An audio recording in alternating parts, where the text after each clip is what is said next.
You know, there was a time I actually brought a particular video that ChatGPT said a lot of things about black folks, right? And one thing I will keep saying is if ChatGPT says something, if I don't trust ChatGPT or if I don't accept it 100%, at least I accept it 99% because, yeah, in one way or the other, I'm trying to now see that that particular video I made is now relating to what is now happening. And I thought to myself, you see, when a lot of them will come here and say ChatGPT is biased, to not listen to ChatGPT, what ChatGPT is doing is wrong, is a lie. It is not. It's not every single thing that ChatGPT says that is. But anyways, I'll let you guys watch this particular video and watch and just listen and let me know what you think. My name is Sonia. Subscribe, like, comment, and share if you haven't. Credit belongs to original creators of every single clips and stitches we have in our today's episode. With that being said, let's watch, and I have a lot to say at the end of this particular video. Let's watch. This is why we're not fucking with y'all. This is why. Hold on. I am not the weird one for checking the ingredients of what I eat. Like, nigga, get your 3,000 ingredient snap meal out of my face. Black people for real. Where the fuck are they? Like, so influencer Brittany Venty just went full 1800s this Halloween, painting her face jet black, holding a box of fried chicken and captioning it when that EBT hit. Yeah, that's where we're at in 2025. People tried to defend it as just a joke or compare it to that viral Drewski skit, but this isn't parody. This is history repeating itself. Back in the 1800s, white actors smeared shoe polish on their faces, drew cartoonish red lips, and performed minstrel shows mocking black people for laughs. It wasn't edgy humor. It was propaganda meant to dehumanize an entire race. Let's just start with the obvious. Supposedly that Brittany woman is mixed. Black mother, white father. I see what side of her family she really, really took after. And yet, it's get over this, get over that. You should get over this. Nobody was a this, nobody was a that. We'll get over chattel slavery when you burn the Confederate flag and never use it again. We'll get over chattel slavery when you tear down them goddamn statues to these fucking traitors. When you blow the face off a stone mountain, just blow it up. Then we can talk. You don't get to revel in the shit and then have us not be able to talk about the other side of it. But that's not even the point. It's not even the fucking point. At this point, we're judging. Okay? We're judging. Because you can pretend all the fuck you want, but you don't get to dictate our reaction. Now, if somebody sees Brittany Venty out there and smacks the shit out of her ass, you get what you paid for. Same thing I said about that trad wife hoe. They catch your ass out there and put paws on you. You get what you pay for. But I am really kind of tired of being dictated as to what the fuck we should feel bad about and what we should. I am. It is a slog dealing with you fucking people. Told y'all this. Told y'all this. It is hilarious to me. Well, not hilarious, but quite sad. It's quite sad to me how, if history says the truth, some of y'all will get in your feelings. But if history continues to perpetuate the lie that you believe, well, let's teach that to our kids, right? Anything else is CRT.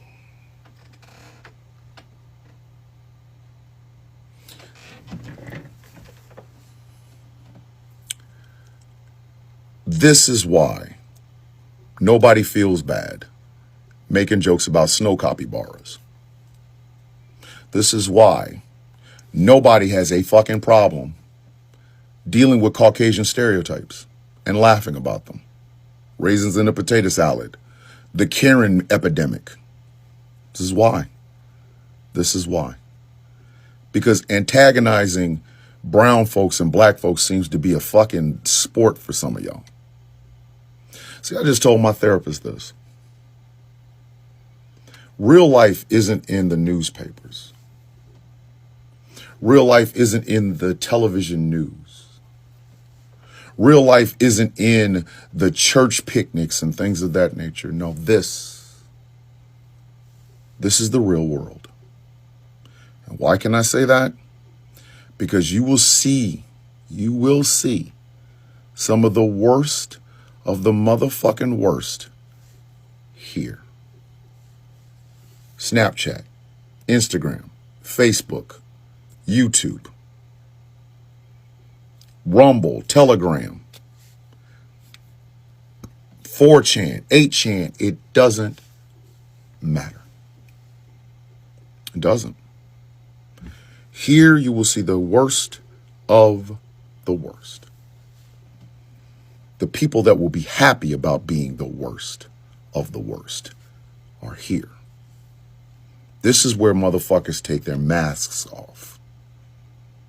Because they can give you whatever the fuck they want to. They can tell you whatever their platform is based on, but no. Their true intentions will be revealed. They will. They will be revealed for exactly what they are. Now, for Brittany Venty to be of mixed race parentage and smear her face with goddamn shoe polish and then pull out chicken and watermelon, you are talking about half of your DNA. You are making fun of and using stereotypes about half of your DNA. But you're accepted. You're accepted. If you go look at her page, that video I just took, look how many people are in it, bigging her up. Oh, I've never followed so fast. Da, da, da, da. You got what you wanted. You're accepted. You only debased yourself to do it, but you're accepted. I would say congratulations, but for fucking what? Why? Why should I? What difference does it make? And that speaks to a lot of content creators and social media people. Now, I know somebody's gonna be like, well, Drewski dressed up like a white man. How often do you see a black person doing the white face? How often? And please don't give me Marlon and Sean Wayans and white chicks. That was a goddamn movie. So you got Drewski, Sean, and Marlon Wayans. Congratulations. Now, fuck that. One hand clap. If I poured out the blackface bucket, it wouldn't end. I'd have a pile of blackface. It would go through the roof of this goddamn shed. But I guess it's okay, right? Because that is who they are in real life. All of that other shit, I'm an influencer, I have beauty products, save it. Save it. Same way I feel about people that are making fun of other motherfuckers that are on EBT or SNAP benefits. Same thing. Same thing. That's your real face. That person that would make fun of starving children and starving elderly, that is the real you. That's the real you. Whatever the fuck else you do outside of this, that's your mask. You see, Batman isn't a mask for Bruce Wayne. Bruce Wayne is a mask for Batman. And that's how y'all are. You are Clark Kent's son. You are Clark Kent's glasses. Unneeded, only wore to fit in. Because Superman is who he actually is. You are racist and sexist and homophobic and xenophobic and anti-Semitic and Islamophobic and transphobic and ableist. You are. You hide it well amongst your friends and families. But we know. because all we have to do is wait.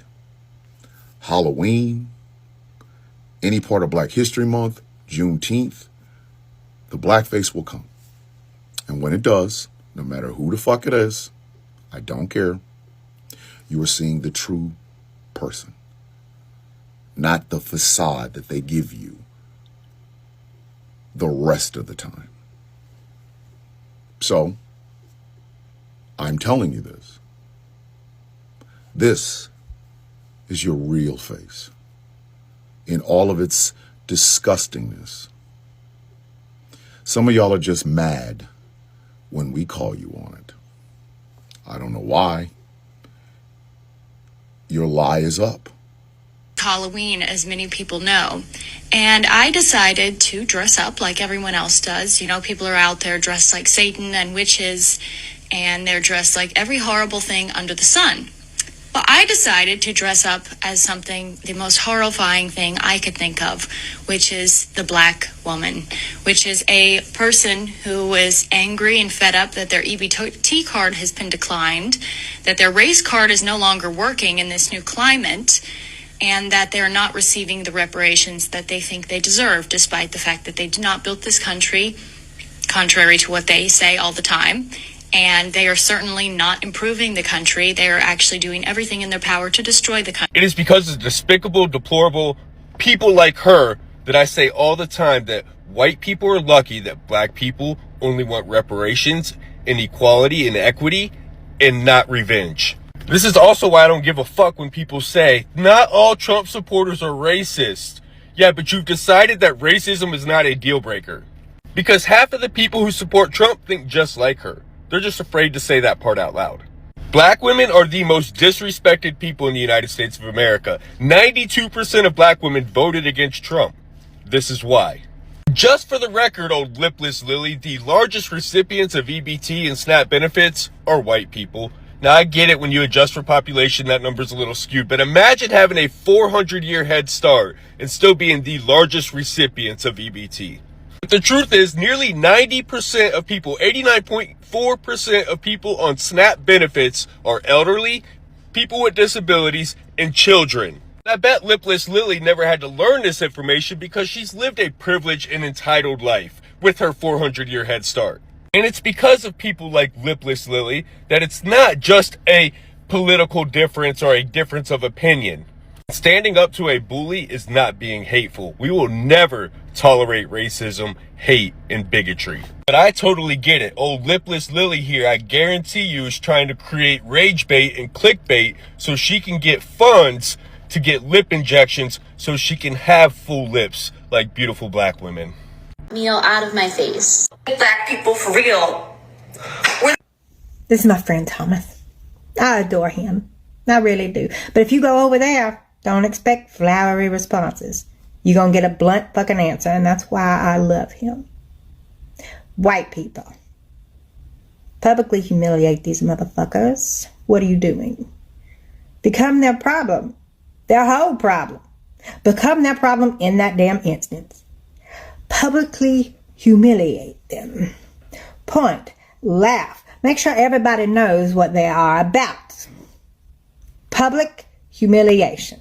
Make them too uncomfortable to live in your county. Make them too uncomfortable to live in your state. Run them out. We can do that. See, again, we're good at this. We do this a lot. We have not been very good with this, and we have not been very good using this. Because in these particular situations, we have never had to. So why would we not take the advice and the guidance of people who have generations upon generations of experience dealing and navigate the very damn thing that we are going through right the fuck now? Fucking humiliate them. This is not hard. If they want to go that low, all right, we could take that shit to hell. You can. Humiliate them. And all the monuments that he has mentioned and the flags and the stuff that he has went over, once we get rid of that, then they can get over it, you know? Because Lord knows we're not going to get rid of the mountains and the statues and our heritage. Nirvana lasted longer than the Confederacy, honey. That's a fucking heritage. Congratulations. Fucking pathetic. Humiliate them. Let them know they are not welcome. The only redemption that we have is our actions at this point. And I'm going to tell you the truth. If we lose the trust in the community of the black community, we've lost something. Do you understand that? Our entire culture is black culture. They gave us everything. Our lives are actually richer just because of their existence. Them setting out the protest, their non-action was an action. This is not difficult. But because you don't want to do this, and you keep wanting to do this, nothing is going to change. So, to the lady who decided to dress up in blackface on Halloween, because you said you wanted to dress up as the scariest thing in the world, and the thing you decided to dress up was a black woman? Let's see what ChatGPT got to say about that. I ain't even going to read you. I'm going to let ChatGPT read you. That's what we going to do. Okay. What do you think about the white lady who dressed up as a black woman, claiming that was the scariest costume she could think of?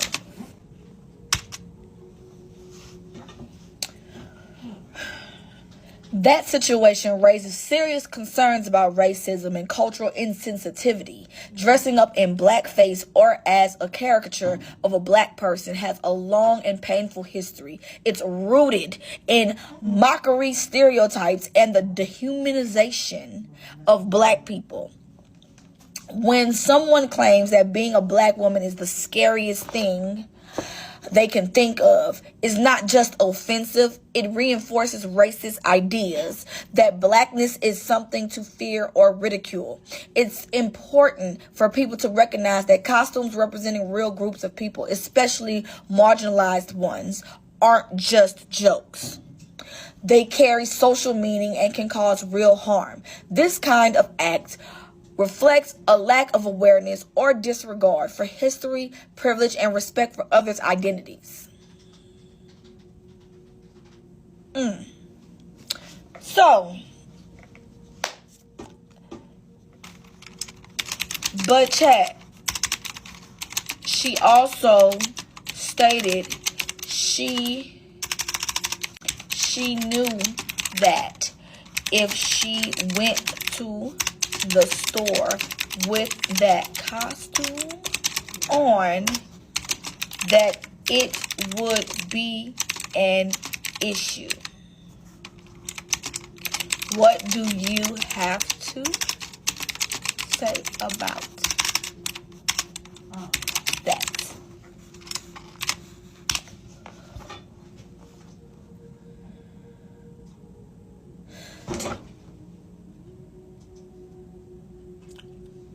That detail makes the situation even more troubling because it shows awareness and intent.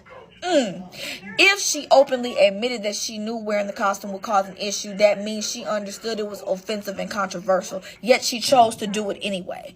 That's not ignorance, that's deliberate disrespect. It suggests that she wasn't just aware of the racial implications, but rather consciously decided to provoke or make a statement rooted in prejudice. Saying she knew it would be a problem, but did it anyways, implies she was seeking attention, shock value, or to make light of a racial pain, none of which are acceptable. In short, recognizing that an act is harmful and doing it regardless is an act of intentional harm, not just poor judgment. It's a reminder of how important it is not to just know better, but to do better. Baby, I want to say ChatGPT just read you for filth. Because, baby, what? Then you sat here on the internet. I'm not even going to tell Chat this part because Chat probably might. I don't know. They might. It might come to life on me. And it ain't even me. But not only did you do that, but you sat here on the internet and you said that black women fight every day. We wear braids and wigs that can be snatched out of our head, and we wonder why we have alopecia when it's self-induced, it's self-inflicted because of those things. And we wear big earrings and we wear long nails that are not conducive to doing anything, and that we eat chicken and watermelon.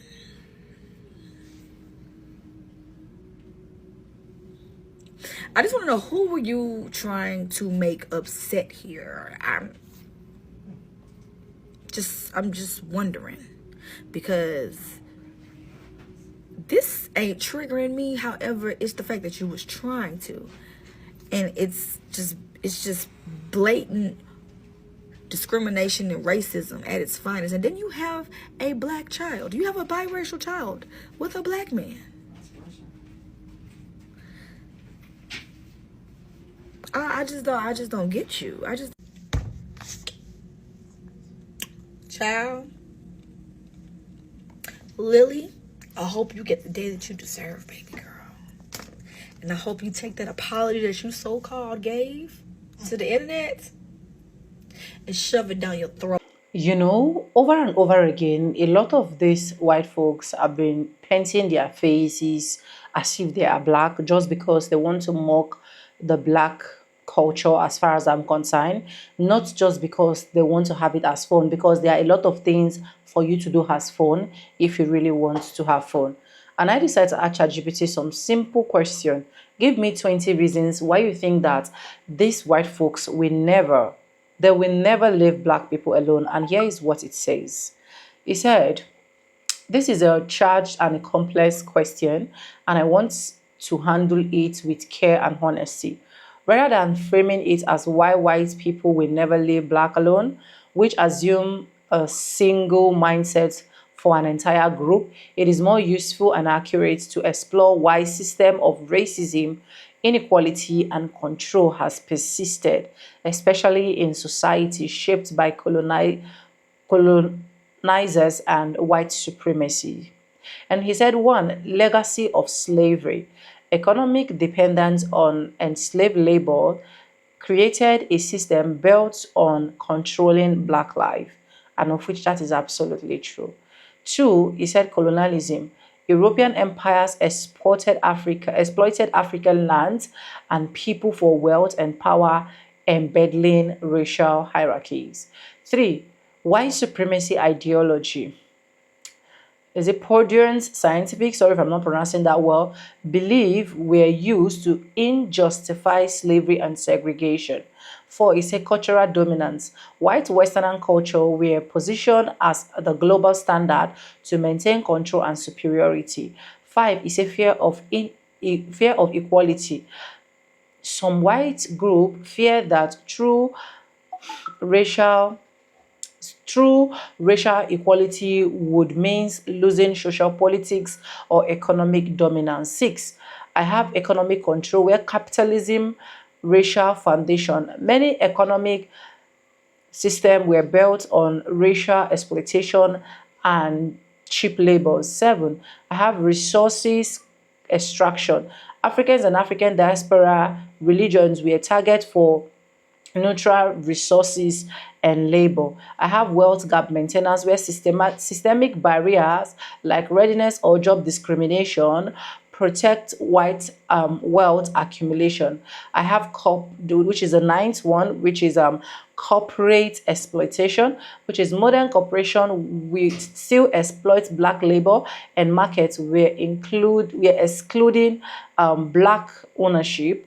And I have another one here, which is number 10, which is political manipulation. Race has been used to divide working class people and maintain the elite power structure. And I have the social and political system, which is starting from the 11th to the 21 I have here, which is institutional racism, where policing, housing, education, and healthcare system reproduce racial inequality. We have medical stereotype, which is the 12th one, where white control media often perpetuates harmful narrative about black folks. And we have cultural appropriation, where black creativity is consumed and profited from without credit or respect. We have the 14th one, which is over policing, where historical rooted in slave patrol modern policy often target black communities. And we have legal system, which is unequal sentencing, voters suppression, and bias law sustain racial control. Then we have the psychological and cultural dynamics, which is starting from the 16th to the 20th one, where we have internalized superiority, where generations of socialization have made many white people unaware of racial privilege. Where 17, we have guilt and denial, which acknowledge racism means comforting uncomfortable truth about racism and identity. Where we have the 18th one, which is the control of narrative. Dominant groups often resist letting marginalized voices define their own story. We have the 19th one, which is fear of retribution, where some white people subconsciously fear the equality would means punishment or reverse of power. And we have the 20th, which is resilience to change. True equality requires giving up on earned privilege, which many find threatening. This isn't about condemning every white individual. It's about recognizing how centuries of systemic power have made it hard for black people to live free from interference, control, or exploitation by those systems. Let me know what you think in the comment section. Credit belongs to the original creators of every single clips and stitches we have in our today's episode. And guys, if you have not subscribed, subscribe, like, comment, and share. And with no further ado, I do like let's say in my videos. I'm going to be simple, and I'll see you guys in my next one. For now, bye guys. I love you guys. Mwah.